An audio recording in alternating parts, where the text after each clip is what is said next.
नमस्कार दोस्तों बच्चों। पिछली वीडियो में हम लोगों ने जो है इंट्रोगेटिव सेंटेंस के बारे में अध्ययन किया और जाना कि इंट्रोगेटिव सेंटेंस को हम लोग किस तरह से पैसिव वॉइस में परिवर्तन करते हैं, बदलते हैं। आज हम लोग जो है उसी कड़ी में आगे बढ़ते हुए इंपरेटिव सेंटेंस यानी आज्ञा सूचक वाक्य का पैसिव वॉइस में कैसे परिवर्तन करते हैं इसके बारे में अध्ययन करेंगे। सबसे पहले तो हम लोग जान लें कि इंपरेटिव सेंटेंस क्या होता है। तो पिछली वीडियो में हमने बताया था जो सेंटेंस के हमारे 5 प्रकार होते हैं, उन 5 प्रकारों में से एक प्रकार हमने बताया था इंपरेटिव सेंटेंस के बारे में कि इंपरेटिव सेंटेंस यह वह वाक्य होता है जिससे हमें, इसको पूरा लिख लें हम लोग, जिस वाक्य से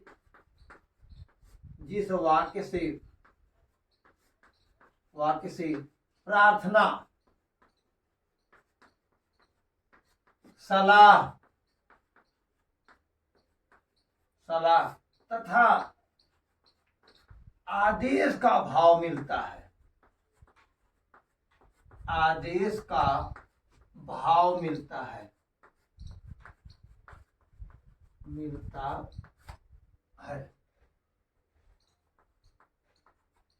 जिस वाक्य से हमें प्रार्थना, सलाह या आदेश का भाव मिलता है वह वाक्य हमारा इंपरेटिव सेंटेंस होता है।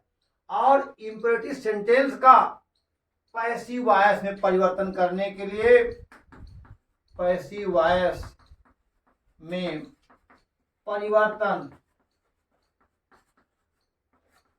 करने के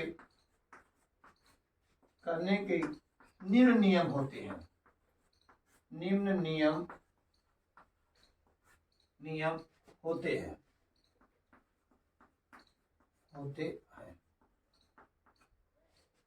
अब इस बात को पहले समझ लें कि जो हमारा इंपरेटिव सेंटेंस होता है उसमें 3 बातें फोकस होती है। एक तो प्रार्थना की बात होती है, एक सलाह की बात होती है और एक आदेश की बात होती है। यानी जब प्रार्थना रिक्वेस्ट की बात हो या ऑर्डर की बात हो या एडवाइस की बात हो, जहां प्रार्थना, आदेश या सलाह की बात की जाती है वही तो हमारा इंपरेटिव सेंटेंस होता है। तो कहते हैं कि ऐसे वाक्यों का हम पैसिव वॉइस में कैसे परिवर्तन करेंगे। यह भी तो जान लें कि इंपरेटिव सेंटेंस को हम पहचानेंगे कैसे कि दिया गया वाक्य इंपरेटिव में है। तो यह वाक्य हमेशा मुख्य क्रिया से प्रारंभ होता है। ध्यान दीजिएगा, यह वाक्य मुख्य क्रिया से प्रारंभ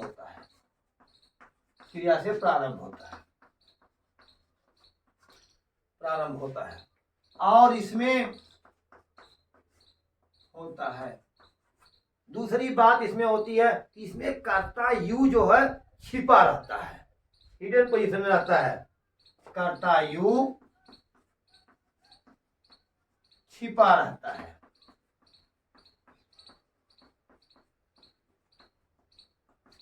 कभी कभी यह वाक्य जो है प्रार्थना का भाव प्रकट करने के लिए आता है तो उस समय यह प्लीज, काइंडली, सर, मैडम जैसे शब्दों से यह प्रारंभ होता है।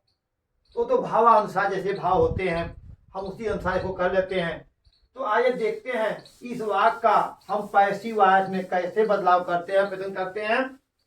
तो कहते हैं कि अगर ये वाक्य 3 स्थितियां लेकर चलता है, यदि वाक्य हमारा इंपरेटिव में है तो पैसिव वॉइस बदलने के लिए जो हमारा नियम नंबर 1 होता है, हम वाक्य को लेट से प्रारंभ करते हैं। लेट के बाद ऑब्जेक्ट लिखते हैं,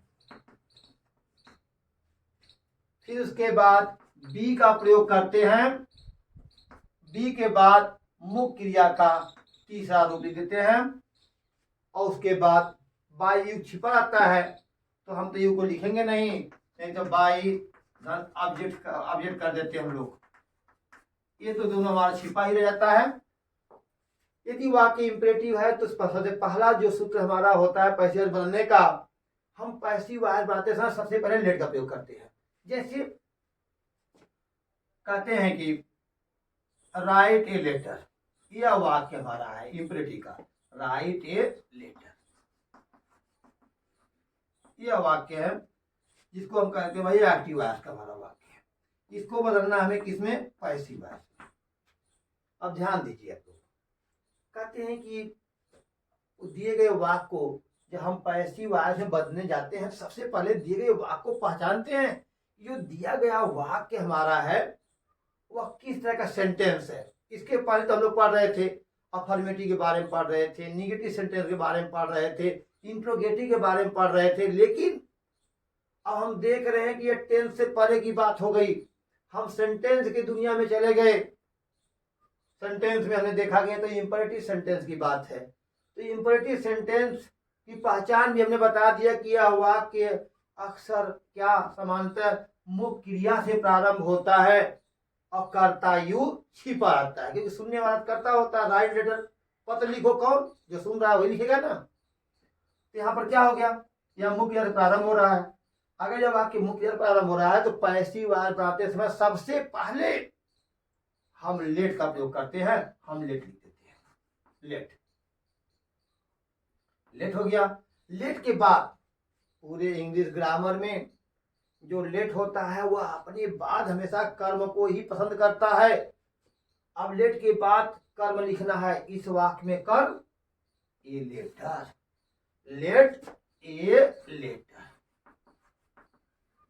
लेट ए लेटर हो गया हमारा। फिर उसके बाद कहते हैं बी का प्रयोग करिए, हमने बी लगा दिया। Let a letter be, be के बाद मुख्य क्रिया का तीसरा रूप, यहाँ पर मुख्य क्रिया क्या है हमारा, राइट, और राइट का तीसरा रूप क्या होता है, रिटेन। अब यहाँ यह समझने वाली बात है कि टेंस में तो हमें टेंस के अनुसार तीसरा रूप लगाते थे, सहायक क्रिया में फीस आती थी। लेकिन जब इंपरेटिव सेंटेंस की बात आई तो ये मुख्य क्रिया का तीसरा रूप कैसे लिखें, क्योंकि पूरे ग्रामर में टू बी छाया हुआ है। जब तक बी का कोई रूप नहीं आएगा तब तक तीसरा रूप नहीं आ सकता। तो इसमें ऐसे वाक्यों में हमने बी का प्रयोग किया, सूत्र के रूप में ही किया, लेकिन किया। लेट ए लेटर बी, इस बी के बाद ही मुख्य तीसरा रूप हमारा हो गया। Let a letter be written. अब यहाँ पर हमारा कर्ता जो यू छिपा है, अगर आता सामने तो हम बाई उसको लिख देते, नहीं है तो रहने दीजिए। तो let a letter be written, यही पर रोक दे तभी वाक्य सही है, बाई लिख दे तभी हमारा वाक्य सही है। और यहाँ कर्ता यदि प्रकट होता तो बाई वहां कर देते हम। चलिए एक वाक्य और देखिए, sing a song, sing a song, song. अब यह वाक्य हमारा है, यह एक्टिव वॉइस का वाक्य हमारा है, इसको हमें पैसिव बदलना है। यह भी वाक्य देखिए मुख्य क्रिया से प्रारंभ हो रहा है। यदि वाक्य मुख्य क्रिया से प्रारंभ हो रहा है तो इंपरेटिव, सूत्र हमारा यही है। पैसिव बनाने का जो हमारा सूत्र है, यह हमारा वाक्य है सूत्र बना। तो हम पढ़े किसी में, जब भी कोई इंपरेटिव में वाक्य दिया गया है तो आंख मूंद कर पहले लेट का प्रयोग करें। हमने लेट का प्रयोग कर दिया, लेट, लेट। अब यहाँ कर्म क्या है, लेट के बाद हमेशा कर्म, ऑब्जेक्ट कर्म। Let a song, let a song, let a song. अब इसके बाद बी, अब बी के बाद मुख्य का तीसरा रूप, तो सिंग का थर्ड फॉर्म क्या होता है, सिंग, सैंग, संग। लेट ए सॉन्ग बी संग, SUNG, और फुल स्टॉप लगा देंगे। अब बाई का संग बाई लिखा अथवा न लिखा, हमारा वाक्य पूर्ण हो गया। कर्म होता तो उसका मतलब औचित्य बनता। चलिए हो गया हमारा। अब आगे देखिए, अब एक बात और समझ लीजिए, ये तो एक्टिव, ये क्या था, इंपरेटिव सेंटेंस को पैसिव वॉइस बदलने का यह पहला नियम था। ये नियम नंबर 1 है। आप कहते हैं कि यदि प्लीज, काइंडली, सर, मैडम ये शब्द आ जाए तो क्या करेंगे हम लोग, उसके भावानुसार। नंबर 2 कहते हैं कि यदि इसी वाक्य को जो हमने कभी किया, इसी वाक्य को यदि हम दूसरे ढंग से करना चाहें, यदि वाक्य से आदेश का भाव मिले। कैसा भाव मिले? आदेश का भाव मिले तो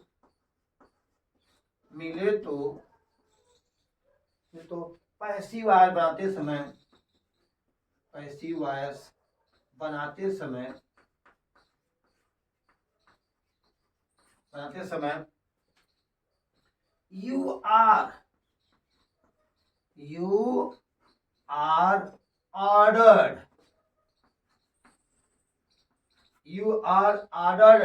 टू लिख करके शेष वाक्य को जोड़ देते हैं।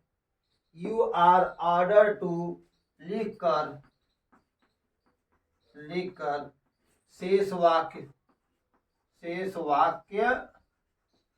जोड़ देते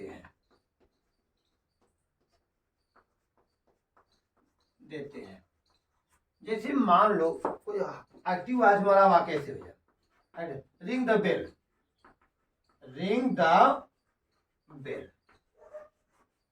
इस बात को देखिए, रिंग द बेल, घंटी बजाओ, घंटी बजा दो, यह वाक्य भाव वाला मिल रहा है। अब यहां पर हम चाहें अगर इसको आदेश के भाव में लें तो इसको दो तरह से हम बताएंगे आप लोगों को, समझिए। पहले इसको यदि हम आदेश के भाव में लें हम इसको ऐसे भी पैसे बना सकते हैं, यू आर ऑर्डर्ड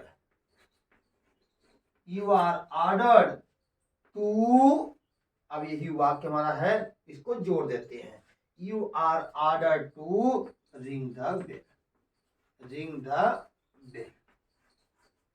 यह हो गया। यदि इसको हम चाहें कि नहीं हम लेट का ही प्रयोग करेंगे, ठीक है भैया, आप इसको लेट का ही प्रयोग कर लीजिए, आर कर दीजिए, चाहे ऐसे करो चाहे ऐसे कर लो, लेट। अब इसको let the bell, let the bell be, let object the bell B.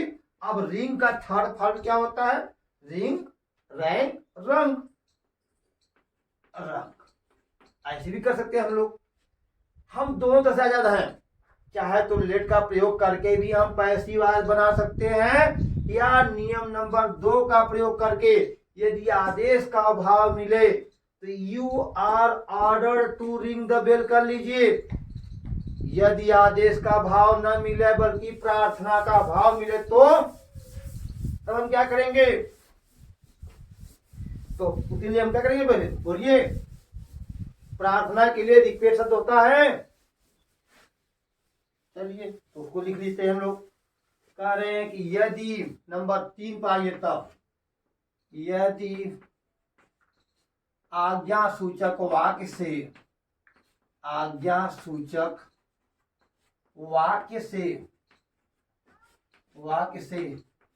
प्रार्थना का भाव मिले। ये प्रार्थना का भाव कब मिलता है?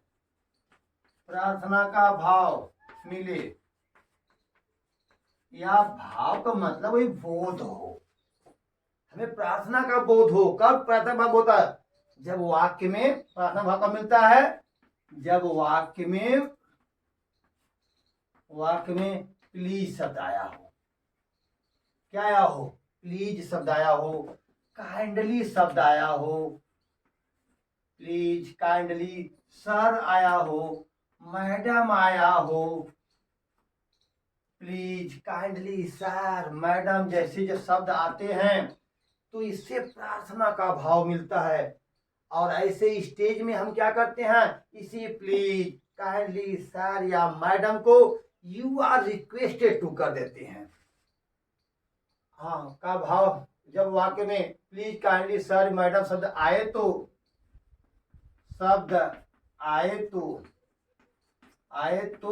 इसे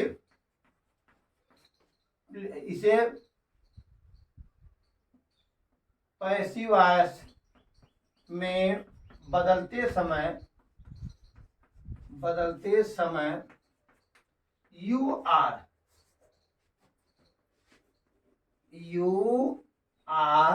रिक्वेस्टेड, REQUESTED, रिक्वेस्टेड टू के बाद इसे पैसिव वॉयस में बदलते समय, यहाँ समय लिख दीजिए, बदलते समय प्लीज काइंडली सर मैडम को यू आर रिक्वेस्टेड टू बदल देते हैं और उसके बाद वाक्य को जोड़ देते हैं, शेष वाक्य को जोड़ देते हैं।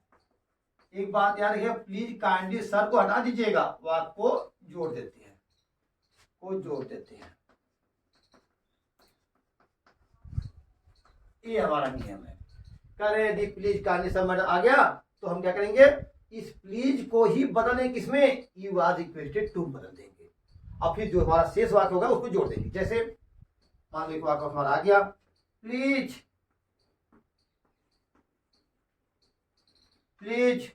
Give me a glass of water, please give me a glass of water. अब इसको हमें किसे बदलना है, पैसिव वॉइस में। तो क्या करेंगे हम लोग, इस प्लीज को किसे बदलेंगे, यू आर रिक्वेस्टेड टू में, तो कर देंगे यू आर रिक्वेस्टेड, ये हमारा पैसिव वॉइस बन रहा है, यू आर रिक्वेस्टेड टू। अब शेष क्या बचा, ये तो बदल गया, इसमें हमारा बचा या शेष वाक्य बचा हमारा, इनको आप जोड़ दीजिए, you are requested to give me a glass of water, a glass of water. इस तरह से हमारा पैसिव वाक्य बन जाएगा। ऐसे ही और भी जो जितने भी वाक्य हैं, kindly, grant me, leave for 4 days, जैसे अब वाला हमारा हो जाए, kindly grant me leave for 4 days। अब देख लीजिए, तो इसका पैसे बनाना हमें, हम क्या करेंगे, प्लीज काइंडली सर मैडम जैसे शब्द आए हैं तो किसे बदलेंगे, you are requested to, you are, पैसे बदलना है, हम लोग बदल रहे हैं, यू आर रिक्वेस्टेड टू। अब शेष वाक्य को जोड़ दीजिए, you are requested to grant me leave for 4 days। ये पूरे वाक्य को ऐसे कॉपी करिए और यहाँ पर जोड़ दीजिए, बस इसको यहाँ पर जोड़ दीजिए कि grant me leave for 4 days। इस तरह से हमारा वाक्य मी लीव फॉर 4 days, इस तरह से हमारा पैसिव वाक्य बन जाएगा। अब नियम नंबर हमारा 4 देखिए क्या कहता है, यदि आज्ञा सूचक वाक्य में कैसा भाव मिले, प्रार्थना का भाव नहीं मिलेगा, अब आदेश का भाव भी नहीं मिलने वाला है, अब कैसा भाव मिलेगा हमें, सलाह का भाव मिलेगा। नंबर 4 कहता है कि यदि आज्ञा सूचक वाक्य से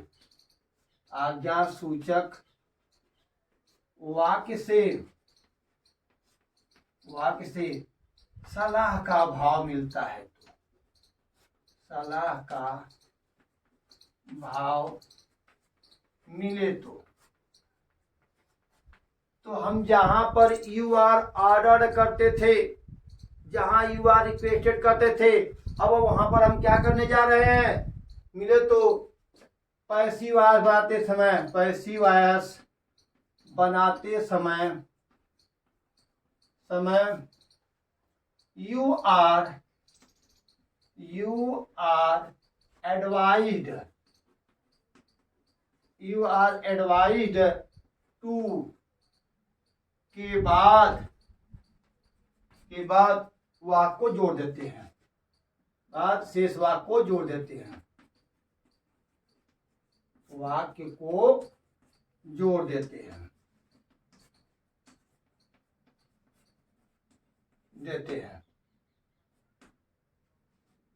जैसे इसमें जैसे हम देखेंगे कि यदि हम कह रहे हैं कि सलाह की बात हो, एक्टिव वॉइस हमारा है, active voice obey, obey the rules of the road, obey the rules of the road, सड़क के नियमों का पालन करो। अब देखिए, यदि सड़क के नियमों का आप पालन करते हैं तो ठीक है, नहीं करते हैं तो किसकी हानि होनी है। जाइए अपना दबिए और मरिए और दूसरे के लिए समस्या खड़ा करिए।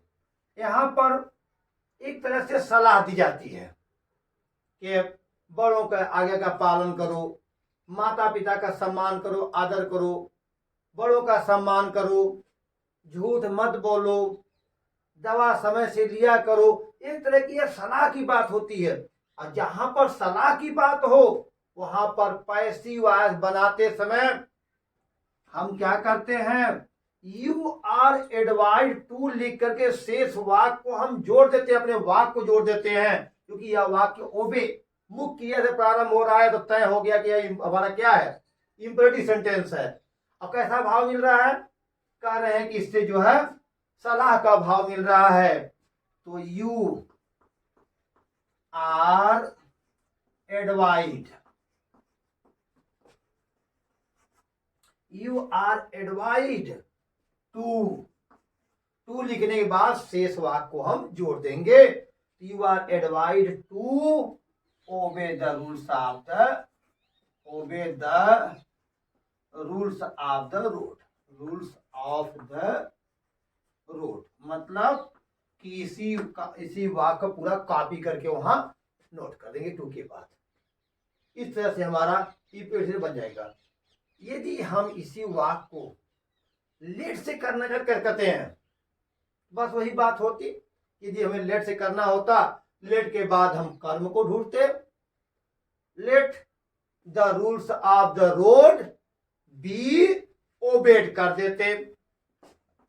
लेट का प्रयोग करना होता कहते हैं let the rules, RULES, rules of the road. ये पूरा वाक्य हमारा कर्म के रूप में होता, क्योंकि कर्ता तो हमारा छिपा हुआ है। Let the rules of the road be, मुख्य क्रिया का तीसरा रूप बी ओबेड कर देते हम लोग, और हमारा पैसिव वॉइस बन जाता है। आसान भी चीज तो हमें दिखती है, क्योंकि सलाह के लिए हम यू आर एडवाइज का प्रयोग करते जोड़ देते हैं अपना। आप प्रश्न उठता है कि यदि वाक्य हमारा वाक्य में नहीं शब्द है, निगेटिव ऐसा वाक्य भाव देने लगे, तो हम क्या करेंगे। जैसे एक्टिव वॉइस मान लो नियम में लिख लीजिए, यदि वाक्य, ये पांचवा होगा, यदि वाक्य में नकारात्मक भाव मिले, नकारात्मक भाव मिले तो हम क्या करेंगे भाई। कहते हैं कि बी से पहले ही हम नॉट का प्रयोग करते हैं। मिले तो बी से पहले नॉट लगा देते हैं,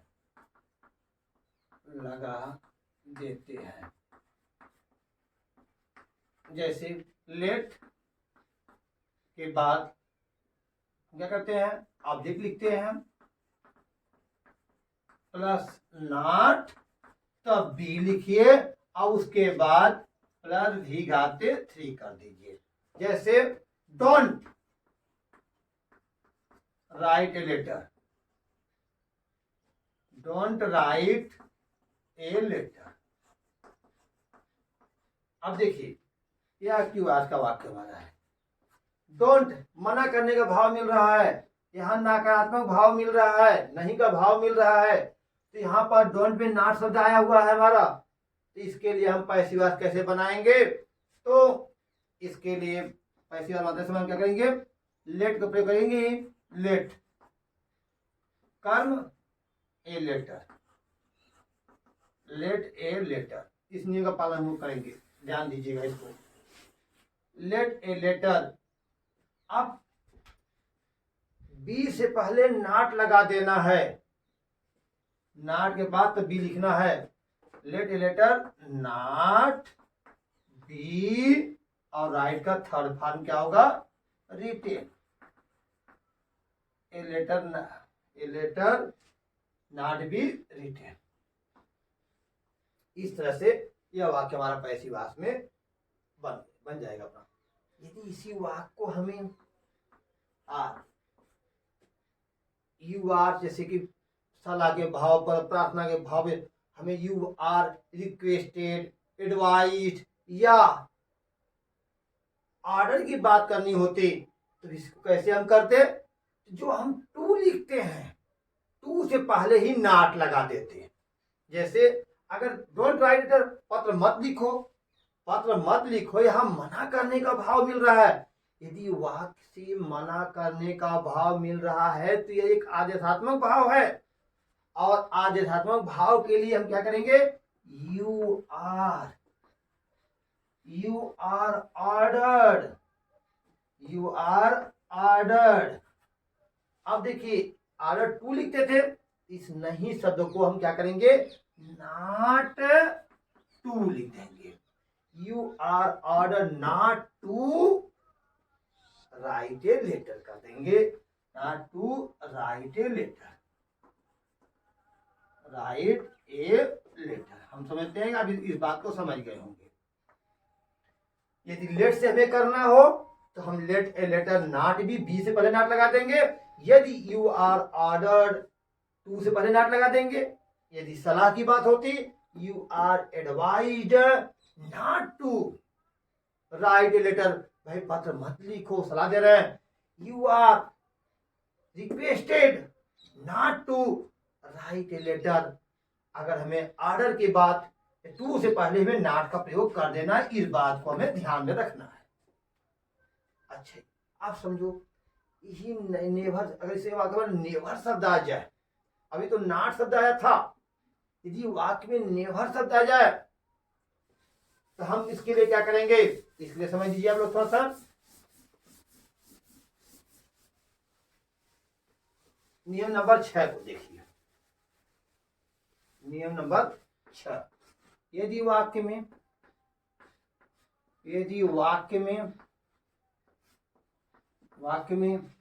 नेवर शब्द आ जाए, नेवर शब्द आए तो क्या करेंगे हम लोग? कहते हैं लेट के बाद लेट प्लस ईट का प्रयोग करते हैं, या भावानुसार देश शुड में बदल देते हैं। Let plus let it plus should का प्रयोग करते हैं, प्लस बी,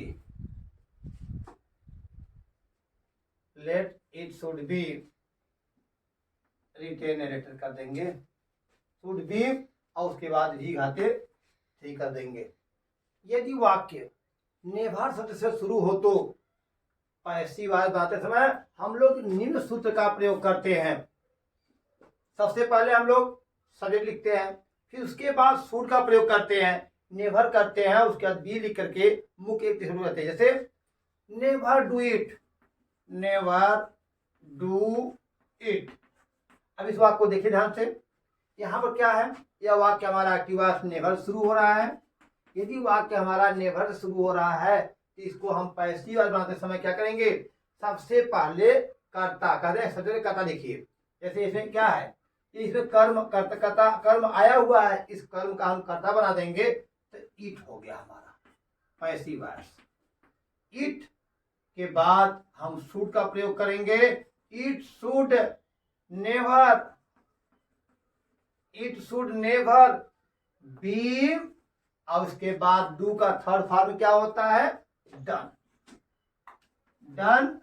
अब यदि कर्म हमारा कर्ता इसमें छिपा ना होता, बाई का प्रयोग करते और ऑब्जेक्ट लिख देते अपना, बाई ऑब्जेक्ट कर देते। इसमें कर्ता हमारा यू छिपा हुआ है तो बाई यू यहाँ पर नहीं लिख पा रहे हैं, ये हमारा वाक्य हो गया। It should never be done. Never tell a lie, never tell a lie, it should never be told a lie कर देंगे। इस बात को देख लीजिए, नेवर टेल अ लाई, इसका एक्टिव वार्ड हमारा है, इसका पैसिव वार्ड बनाना है। क्या करेंगे, it should never be, tell का third form told a lie हमने कर दिया। इस तरह से कोई भी वाक्य यदि होगा हमारा नेवर से शुरू होता है तो पैसिव वार्ड बनाते समय हम लोग अपने वाक्य पर इट का प्रयोग करेंगे, या जो भी हमारा कर्ता के रूप में रहेगा उसको कर्ता बना देंगे, जो कर्म के रूप में रहेगा उसको कर्ता बना देंगे। तो it should never be told A like, इस तरह से अपना वाक्य पैसिव वार्ड बना लेंगे। अब अगला नियम देखिए, अभी तक तो हम लोग सीख रहे थे कि कोई वाक्य है उसको पैसिव वार्ड लेट का प्रयोग करते हैं, लेकिन जब यदि वाक्य हमारा लेट से ही प्रारंभ हो जाए, वाक्य ही हमारा लेट से प्रारंभ हो जाए तो उसका हम पैसिव वार्ड कैसे बनाते हैं, तो इसके लिए तो बहुत से नियम बताए जाएंगे आप लोगों को। पहले देख लीजिए, यदि वाक्य लेट से प्रारंभ हो, जैसे let us have it please, ये वाक्य हमारा एक मिल गया हमें। कह रहे हैं कि यदि वाक्य हमारा लेट से प्रारंभ हो, जैसे let us have it please, कहते हैं भावानुसार उसका पैसिव हम बनाते हैं। लेट से भी भाव मिलते हैं हमें। लेट के बाद यदि मी शब्द या लेट मी गो, मुझे जाने दो, जब अपने लिए हम कुछ कहते हैं किसी से, वहां प्रार्थना का भाव मिलता है। लेट मी गो, मेरे पास ये ताकत नहीं कि मैं अपने चला जाऊं, मैं प्रार्थना कर रहा हूं, रिक्वेस्ट कर रहा हूं कि मुझे जाने दो। लेट हिम गो, मी को बदलिए हिम में, लेट हिम गो, उससे जाने दो। इसका मतलब एक तरह का आदेशात्मक भाव हो रहा है, क्यों उसको रोक के रखे हो, जान दो उसको, लेट हिम गो, उसे जान दो। यहाँ आदेश का भाव मिल रहा है। आइए इसे देखते हैं हम लोग। कहते हैं let us have it please, अगर यहाँ पर देखो प्लीज शब्द आ गया, प्रार्थना का भाव मिल रहा है, तो कहते हैं इसको कैसे बनाना है, तो यू आर रिक्वेस्टेड टू, इतना तो हमने जानते ही है, प्लीज से हमारे इतना दे दिया। बाद में लेट आ गया, टू लेट, लेट के बाद अगर इसमें करता है, देखिए देखिए यहाँ इट है, लेट इट बी, और उसके बाद हैव का थर्ड फॉर्म एक क्रिया के रूप में यहाँ पर आया हुआ है। थर्ड फॉर्म क्या होता है, हैड होता है। यह सहायक क्रिया नहीं है, यह मुख्य क्रिया हैव, यहाँ हैव रखना, यहाँ क्रिया के रूप में हैव आया हुआ है, इसका थर्ड फॉर्म हैड हो गया है, बाई अस हमने कर दिया। अब इसी वाक्य को हम चाहे तो ऐसे भी कर सकते थे, अब इसी को हम एक अन्य नियम कर देते हैं। जैसे मान लो हम इसको ऐसे कर सकते, इसको ऐसे भी कर सकते हैं, you are requested, REQUESTED, you are requested to let, you are requested to let us have it, इसको ऐसे भी कर सकते हैं। अब इस बात को थोड़ा समझने की जरूरत है कि देखिए लेट जो शब्द होता है, यदि लेट के बाद मी शब्द आ जाए, अपने लिए मैं बात करूं, यदि लेट के बाद मी शब्द आ जाए तो इससे प्रार्थना का भाव मिलेगा। जैसे लेट मी गो, जैसे लेट मी गो, मुझे जाने दो। हम क्या करेंगे, you are requested, you are requested to let me go कर देंगे। इस तरह से हमारा वाक्य पैसिव वॉइस में बन जाएगा।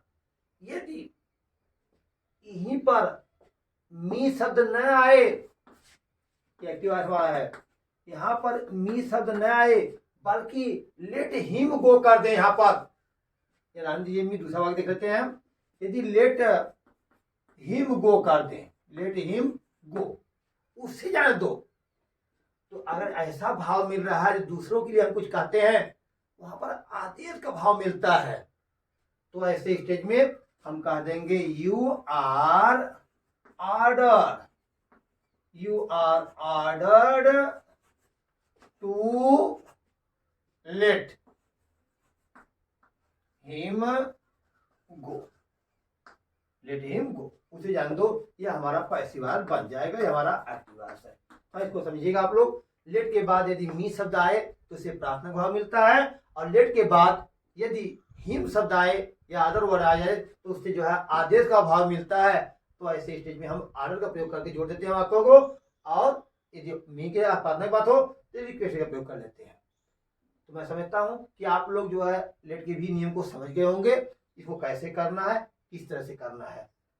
अब हमारे समस्या सामने वो सारे प्रश्न उठते हैं कि अभी तक तो हम लोग केवल बाई का प्रयोग करते चले आ रहे हैं, कर्म से पहले बाई लगाते हैं। हम कब एट लगाएंगे, कब इन लगाएंगे, कब टू लगाएंगे, आइए उन इंपॉर्टेंट नियमों को देखते हैं। तो मैं समझता हूं कि आप लोग जो है इम्पेरेटिव सेंटेंस के जो महत्वपूर्ण नियम होते हैं उनके बारे में भी समझ गए होंगे। तो मैं कुछ वाक्यों का आप लोगों को दे रहा हूं जिसको आप लोग भी बताएं कि अपनी समझ को परखें, तब लोग कितना सीखा। Change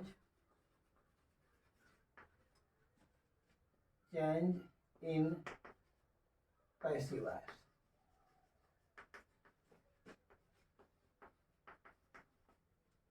number 1, shut the door. Shut the door. Open your book. और तीसरा लिखिए, प्लीज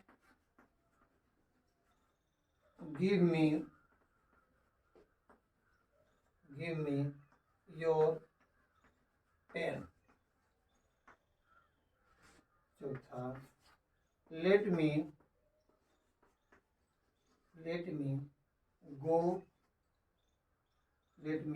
गो। और पांचवा लिखिए, नेवर टेल अ लाई। और छठा लिखिए,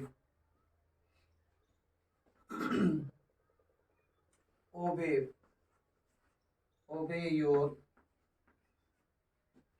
पेरेंट्स।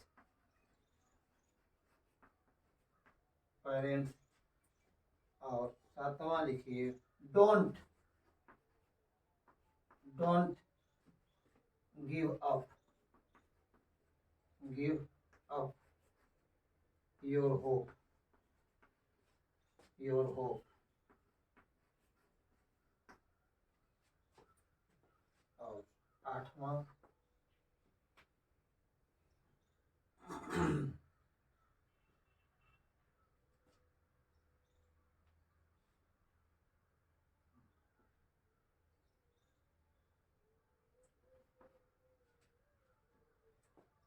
Open the window. इन वाक्यों को करते हुए अपने ज्ञान को परखें